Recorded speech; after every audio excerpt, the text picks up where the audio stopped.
اور ایک سبق ہمیں اس صورت سے ملتا ہے حاسدین کے شر سے۔ تو حاسدین کے شر سے بچنے کا ایک طریقہ تو سورہ فلق میں اللہ نے بیان کیا کہ اللہ کی پناہ مانگی جائے۔ اس کے علاوہ اور بھی بہت سارے طریقے ہیں جن سے ہمیں حاسدین کے شر سے بچا جا سکتا ہے، وہ طریقوں کو اختیار کر کے۔ بلکہ اس سے بھی پہلے کا نمبر یہ ہے کہ حاسدین کا شر بھی بہت بڑا شر ہوتا ہے، لہذا کبھی اپنے بارے میں اس خوش فہمی کا شکار نہیں ہونا چاہیے کہ مجھ سے تو کوئی حسد ہی نہیں کرتا تو مجھے کون نقصان پہنچائے گا۔ ایسا نہیں ہے۔ عربی کا ایک مقولہ ہے، ما خلا جسد من حسد، دنیا میں کوئی بھی جسم ایسا نہیں ہے جو حسد سے پاک ہو۔ کسی نہ کسی موقع پہ کسی نہ کسی کو جیلسی ہونے لگتی ہے کسی کو دیکھ کر۔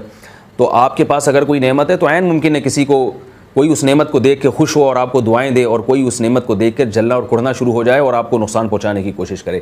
اگر ایسا نہ ہوتا تو اللہ اتنے اہتمام سے یہ صورت نازل نہ فرماتے۔ اس لیے حاسدوں کے شر سے بچنے کی کوشش کرنی چاہیے۔ کوشش کا طریقہ کیا ہے؟ ایک طریقہ تو یہ ہے، قرآن و سنت میں اور بھی طریقے ہیں۔ وہ طریقے کیا ہیں کہ آپ کو جس کے بارے میں وہم ہو، بلکہ آپ کو جس کے بارے میں خیال ہو، وہم کا لفظ تو مناسب نہیں ہے، جس کے بارے میں آپ کو خیال ہو کہ یہ آپ کا خیر خواہ نہیں ہے، تو اس کے سامنے اپنی نعمتوں کو بڑھ چڑھ کے بیان نہ کیا جائے، بلکہ اس کے سامنے معاملہ ہلکا رکھا جائے، بلکہ اپنی نعمتوں کو اس سے چھپایا جائے۔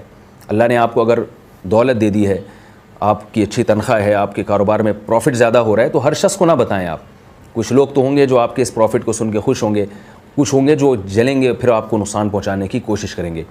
نظر بھی کہا جاتا ہے کہ حاسدوں کی زیادہ لگتی ہے، تو اس لیے ایک طریقہ تو یہ ہے کہ آپ اپنی نعمت کو ہر ایک کے سامنے بیان نہ کریں۔ یعقوب علیہ السلام کے 9 بیٹے تھے، جب وہ مصر میں داخل ہوئے تو یعقوب علیہ السلام نے اپنے بیٹوں کو کیا حکم دیا؟ لا تدخلوا من باب واحد وادخلوا من ابواب متفرقہ، اے میرے بیٹوں ایک ہی دروازے سے داخل مت ہو۔ تو یعقوب علیہ السلام نے اپنے بیٹوں کو حکم دیا کہ مختلف دروازوں سے داخل ہو، اس لیے کہ ان کو یہ خوف تھا کہ سب بیٹے ایک ہی دروازے سے داخل ہوں گے تو جب لوگ دیکھیں گے کہ ایک باپ کے اتنے خوبصورت اور اتنے جوان بیٹے اور سب ایک ہی باپ کے ہیں، یعنی ایک ہی باپ کے اولاد ہیں، تو وہ باپ کتنا خوش قسمت ہے، تو اس سے نظر لگنے کا خطرہ ہے۔ اس لیے یعقوب علیہ السلام نے حکم دیا کہ مختلف دروازوں سے داخل ہو۔ اور میں نے جیسے بتایا نظر عمومی طور پر حاسدوں کی لگتی ہے، تو اس لیے یہ بھی اہتمام کرنا چاہیے کہ ہر ایک کے سامنے اپنی نعمت کو بیان نہ کیا جائے۔